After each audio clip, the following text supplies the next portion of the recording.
երեխաներ, մանուկների մոլորակը սկսված են, դե ամեն ինչ մի կողմ թողեք եւ եկեք հեռուստացույցի առջև։ Հապա տեսեք, թե Այվնուբենը ինչպես են պատրաստ ձեզ սպասում, որպեսզի ողջունեն։ Ողջույն փոքրիկներ։ Այ եւ բեն ինչպես եք անցկացրել ձեր օրն այսօր։ Ամեն ինչ լավ է։ Գիտեք երեխաներ, այսօր դպրոցում երաժշտական գործիքների անուններ ենք սովորել։ Ինչ հետաքրքիր է։ Այնքան հետաքրքիր գործիքներ կան, որոնց մասին երբևէ չեք լսել։ Կարող ես ասել մի գործիքի անուն։ Օրինակ, ես առաջին անգամ լսեցի ծնծղա գործիքի մասին։ Ծնծղա, այդ ծիծաղելի անուն է։ Ճիշտն ասած, սկզբում մենք էլ մի լավ ծիծաղեցինք։ Երեխաներ, ծիծաղել պետք չէ, ծնծղը ժողովրդական գործիք է։ Նաղարան, դափը, դհոլը դրանք հարվածային գործիքներ են։ Ներկայումս տարածված են դափն ու դհոլը։ Իսկ դու գիտեք, որ դհոլը պատրաստում են այծի կամ հորթի, իսկ դափը ձկան կաշվից։ Իսկապես։ Այո, ժողովրդական երաժշտական գործիքները մեծ դեր ունեն ժողովուրդների երաժշտական կյանքում։ Յուրաքանչյուր ժողովուրդ ստեղծել է իր ինքնատիպ երաժշտական գործիքը։ Ես շատ եմ սիրում ջութակի ձայնը, այն կարծես կախարդական լինի։ Երաժշտություն մարդիկ միշտ են սիրել, անգամ հին հույները ունեցել են երաժշտության աստված Ապոլոնը, որը անգերազանցելի էր իր գործում։ Իսկ երաժշտական գործիքներ մարդիկ ստեղծել են դեռևս 5000 տարի առաջ։ Երաժշտական գործիքներ ստեղծում էին փայտից, ոսկորից, եղջյուրներից, քարերից։ Ժամանակի ընթացքում դրանք կատարելագործվեցին եւ ծնունդ տվեցին այնպիսի սքանչելի գործիքներին, ինչպիսին օրինակ ջութակն է։ Լսենք մեր գործընկերոջը եւ նա ջութակի մասին կպատմի ավելին։ Իր ողջ կյանքի ընթացքում ջութակին ինչպես ասես որ չեն կոչել եւ յուրաքանչյուր ազգ էլ մի նոր անուն է տվել ջութակին։ Սկզբում ջութակը մի փոքր այլ տեսք ուներ։ Նրան պահում էին ուղղահայաց, ծկներին հենելով եւ առհասարակ լուրջ երաժիշտները նրա վրա ուշադրություն չէին դարձնում։ Ջութակին կարելի էր հանդիպել պարահանդեսներին, խրախճանքների վայրում, թափառական երաժիշտների ձեռքին, մի խոսքով ամենուրեք, որտեղ կարելի էր պարել։ Կար ջութակի մի փոքր տեսակ, որը պահում էին գրպաններում։ Իսկ հետո մի հրաշք տեղի ունեցավ։ Առանց կախարդության գործը գլուխ չէր կարող գալ։ Այդ հրաշագործները Իտալիայի Կրեմոնա քաղաքի երաժիշտներն էին։ Ամենամեծ հրաշագործը Ստրադիվարիուսն էր, որը մոտավորապես 500 տարի առաջ տվեց ջութակին այն սքանչելի ձայնը, որը նա հիմա ունի։ Իսկ թե ինչպես արեցին դա, ոչ ոք մինչև այսօր չի կարողանում դա հասկանալ։ Անտոնիո Ստրադիվարիուսը ջութակների հետ աշխատել սկսել է 12 տարեկանից, բայց միայն 60 տարեկանում նա հասավ իր նպատակին ու ստեղծեց իր հրաշք գործիքներից առաջինը եւ շարունակեց իր սիրելի աշխատանքը մինչև կյանքի վերջը, 92 տարեկանը։ Շատ վարպետներ սկսեցին ուսումնասիրել նրա պատրաստած ջութակները ու փորձեցին կրկնել նրան։ Իհարկե, նրանց մոտ ված չէր ստացվում, բայց միևնույն է, Ստրադիվարիուսը մնաց անգերազանցելի, չէ՞ որ մեծ արվեստագետները նաև մեծ գաղտնիքներ պետք է ունենան։ Լեգենդներ պատմում են ոչ միայն Ստրադիվարիուսի մասին, այլ նաև ջութակի մեկ այլ հանճարի՝ Նիկոլո Պագանինիի մասին։ Նրա նվագը այնքան հիասքանչ ու գեղեցիկ է, որ կարծես հասարակ մարդը այդպես նվագել չի կարող։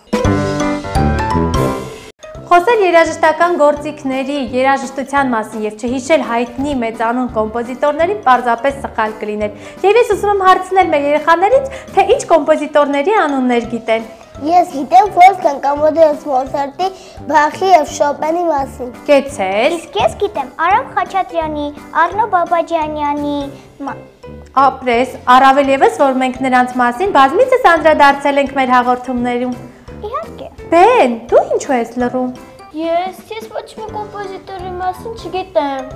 Բեն, սիրելիս, մի տխրիր ու պետք չէ ամաչել, չիմացածի համար երբեք չեն ամաչում, կարևորը որ դու ուզում ես իմանալ, իսկ դու ուզում ես իմանալ նրանց մասին։ Այո, շատ եմ ուզում, Զարա խոսացի, որ մեր հաղորդումների ընթացքում դու մեզ կպատմես նրանց մասին։ Շատ լավ, հենց այսօրվանից էլ կսկսենք։ Որ այդպես է, եկեք խոսենք Մոցարտի մասին, իմանանք, թե ինչպես է անցել նրա մանկությունը։ Ավստրիացի հանճարեղ կոմպոզիտոր Մոցարտը ծնվել է 1756 թվականի հունվարի 27-ին Սալցբուրգ քաղաքում։ Գրել է 23 օպերա, 49 սիմֆոնիա, 27 կոնցերտ, սոնատներ, սերենադներ եւ այլն։ Լավագույն օպերաներից են Դոն Ժուան, Կախարդական սրինգ եւ ելի շատ շատերը։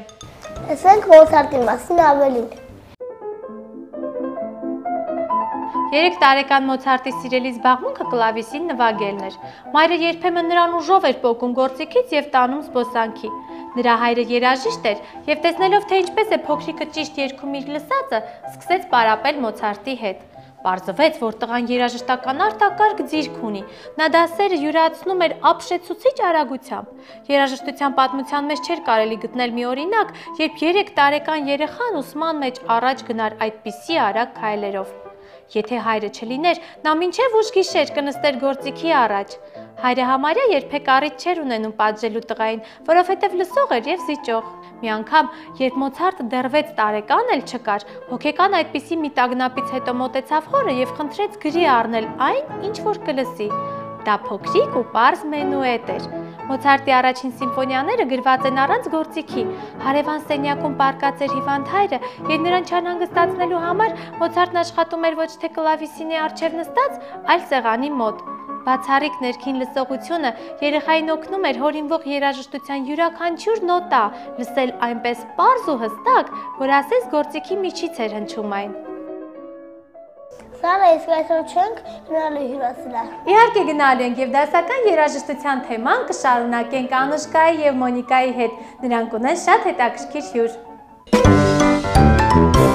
Ողջույն, Զարա, ուրախ ենք, որ միացաք մեզ։ Մենք սիրով կզրուցենք մեր հյուրի հետ։ Ողջույն, Անահիտ։ Բարև ձեզ բալիկներ, շատ ուրախ եմ այսօր, որ ձեր հյուրն եմ եւ այսօր միասին լսելու ենք դասական երաժշտություն,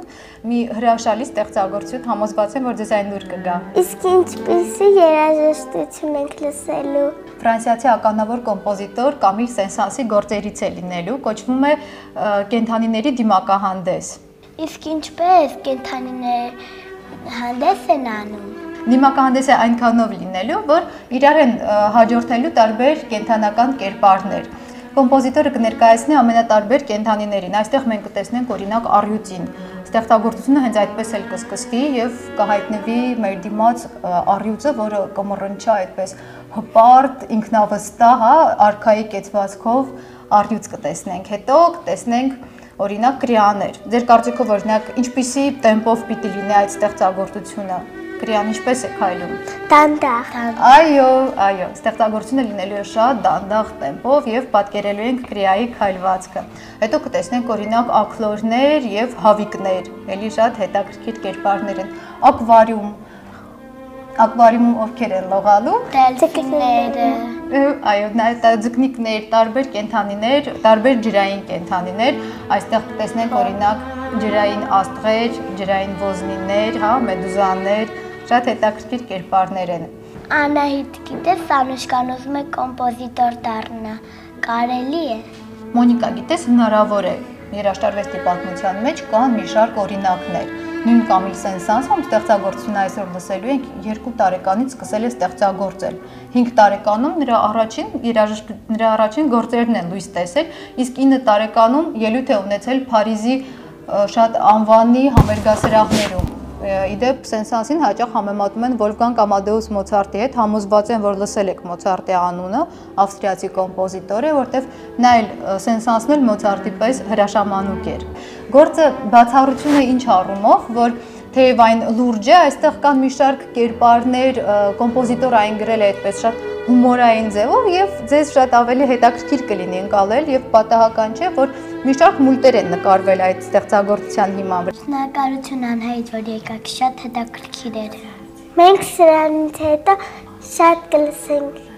դասական երաժշտություն։ Ես անչափ ուրախ եմ, երեխաներ, անպայման խնդրեք ձեր ծնողներին, որ պարբերաբար ձեզ տանեն համերգների, եւ հետո հեռուստատեսությամբ էլ եթե ուշադիր լինեք, շատ հետաքրքիր ստեղծագործություններ են պարբերաբար ցուցադրվում։ Անկամ այսպես մուլտերի օգնությամբ կարող եք լսել եւ համոզված եմ ձեզ դուր կգա։ Սիրելի փոքրիկներ, դուք նույնպես բաց մի թողեք հնարավորությունը դասական երաժշտության հետ շփվելու, առհասարակ արվեստի հետ շփվելու, աշխատեք ոչ միայն համերգների գնալ, այլև ցուցահանդեսների, թատրոններ եւ համոզված եմ, որ դա ձեզ կերջանկացնի։ Ինչ հետաքրքիր է սրահում հնչած երաժշտությունը։ Ես սրանից հետո շատ դասական երաժշտություններ կլսեմ։ Կեցեք երեխաներ, շատ ուրախ եմ, որ ձեզ դուր եկավ այսօրվա հաղորդումը եւ հուսով եմ, որ մեր փոքրիկ հեռուստադիտողներն էլ ավելի կսիրեն դասական երաժշտությունը։ Չէ՞ որ այն նաեւ փոքրիկների համար է։ Իսկ հիմա եկեք լսենք Ալեքսին։ Իդեպ Ալեքսը պատրաստել է մի քանի սուտ ասելուկներ։ Լսենք եւ տեսնենք կհավատանք նրան, թե ոչ։ Բարև ձեզ, ես Ալեքսն եմ։ Քույրիկիս ինչ ասում եմ, չի հավատում, ասում է սուտ ես ասում։ Այդ իսկ պատճառով ես եկա մանուկների մոլորակ։ Միգուցե դուք ինձ հավատաք, դե լսեք։ Ով որ ասի պոչով սուտ, նրան կտամ սեխի ջուտ ու աքլորի չաղլիկ ջուտ։ Ես մի անգամ Սևանում տեսա հսկա կապույտ կետ, երգում էր ու լողանում, խաղում էր մեծ նավի հետ, վերջն էլ լավին կույտ տվեց, իջավ ջրի խոր հատակ, ես ոչինչ չեմ հնարել, սա ոչ սուտ է, ոչ կատակ, հե, չհավատացիք, լավ, լսեք հաջորդ։ Մի օր կանաչ բացատում, նապաստակն էր թռչկոտում, եղջյուրները իր սրեց ու ինձ վրա հարցակվեց, ես ուշաթավ վայր ընկա, մռնչոցից կատաղի, չեք հավատում, հարցրեք որ սրդներին մեր թաղի, հե, էլի չհավատացիք, լավ, այս մեկը հաստատ կհավատանք, ինչ ձմեռ էր, ինչ ձմեռ, երբ գնացի անտառ, խաղում էին ձյունի հետ մեղուները կայտար, ծիծառները թռվռում, ասես չէին մրսում, զեռուների պարսի մեջ փաթիլ էին որսում, ձեռքիս կար մի հրացան, հրացանում նռնակ, կրակեցի, բայց չընկա ոչ մի ծիծեռնակ, ելավ մի արջ պայթյունից, կրակեցի նարից, ու ինձ արջորս Ալեքս կոչեցին այդ օրից։ Շատ զվարճալի էին սուտ ասելուկները, իսկ բենի մասին էին։ Լավ, հանկարծ չվիճեք, եկեք միանանք հեքիաթների մոլորակ եւ լսենք փոքրիկ Սուսաննային։ Սուսաննան կպատմի շնիկի մասին։ Շոգ ամառ էր, Հովիկը իր մայրիկի հետ ավտոբուս էր սպասում, կանգառում մի փոքրիկ շնիկ էր պառկած և շոգից թուլացած, հենց սկզբից է երևում էր, որ շունիկը տեր չուներ։ Հովիկը ուշադիր նայում էր շունիկին, իսկ շունիկը զգաց Հովիկի ուշադրությունը և նա էլ սկսեց նայել Հովիկին։ Ինչու ես տխուր, հարցրեցին Հովիկի աչքերը։ Մենակ եմ մնացել, տուն չունեմ, քարով է ոսկիս էին հարվածել, պատասխանեցին շան աչքերը։